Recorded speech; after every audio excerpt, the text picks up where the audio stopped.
Hello students, today we are going to discuss the poem, The Ball Poem, written by John Berryman.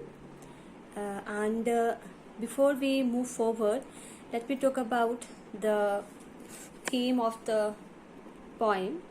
This poem is about a boy who loses a ball in the water and he's very upset. Though the boat doesn't cost too much, it gives a shock to him. Keeps staring at the place, and he's maybe he's very much emotionally attached with the that bowl. And this poem is also giving us a lesson that losses and gains are a part and parcel of our life, and we should not we should accept the losses and gain as a common matter, as losses also give us a lesson that how we need to cope up with the situation and how we should move on. So let us start the poem. What is the boy now who has lost his ball? What is he to do? I saw it go merrily bouncing down the street, and then merrily over there it is in the water.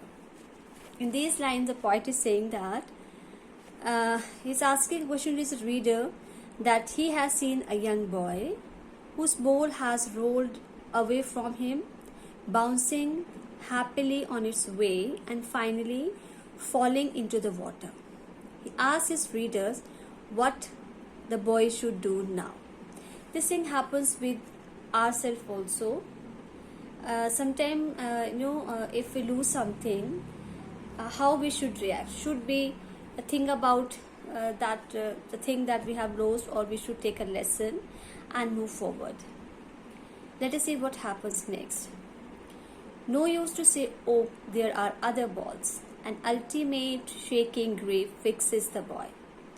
As he stands rigid, trembling, staring down all his young days into the harbor where his ball went, I would not intrude on him.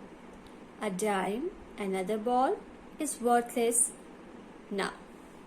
In these lines, the poet thinks for a moment that he ought to console the boy who has lost his ball by telling him that there will be other balls just like that one, which will come across sooner or later. However, he understands that such false consolation will not make the boy feel better. As he stands rigid, trembling, staring down. After losing the ball, the boy is standing rigid, he's shivering, and he is looking in a fixed manner at the ball, because he thinks that with that ball he has lost his young, or you can say the childhood days also. Now maybe the ball that we are talking about here, the boy has or the boy is having that ball for a long time, right from his childhood. So he was emotionally attached. It may be there, like your parents have brought a wonderful gift on your birthday. It may be your first birthday, second birthday, and you keep that thing safely. But if someday that things you lose that things, how do you feel? Because you were emotionally attached with that things. Same thing is happening with the boy also.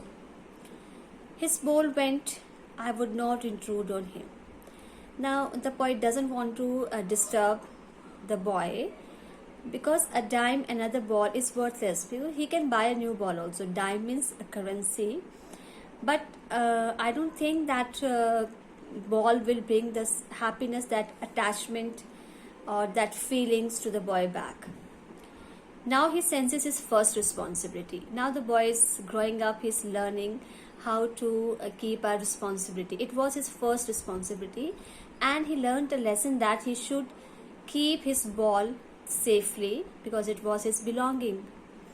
In a word of possession. Now in this word, everybody is owning different things. We have so many possessions.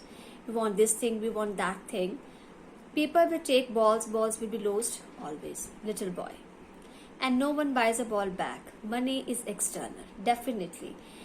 The boy has lost a ball, he will buy another ball also. But that new ball will not bring that happiness, that attachment, that feelings, the way the boy was having with the last ball. So we can say money is external. Money cannot buy all happiness. Money cannot bring peace of mind. He's learning well behind his desperate eyes the epistemology of laws, how to stand up, knowing what every man must one day know, and most know many days how to stand up. In this line, the poet says that the boy's eyes have become filled with an awful sadness, but that behind all the grief, he is learning an important lesson. And now, what's that important lesson? He is learning about the laws of things one considered precious. He is learning a lesson that every man must learn, and one that man must learn again and again. He is learning how to accept the loss and then move on. Suddenly, the boy is brought back to his senses after hearing the sound of a whistle nearby. He can no longer see the ball at all. So it's a wonderful poem. Now let's talk about the rhyme scheme. The poet doesn't follow any regular rhyme scheme, so we can call it a free verse. A poem which is not having a regular rhyme scheme, that is called a free verse. And 3 literary devices have been used in this poem. 1, metaphor. This poetic device is used when a covert comparison is made between two different things or ideas.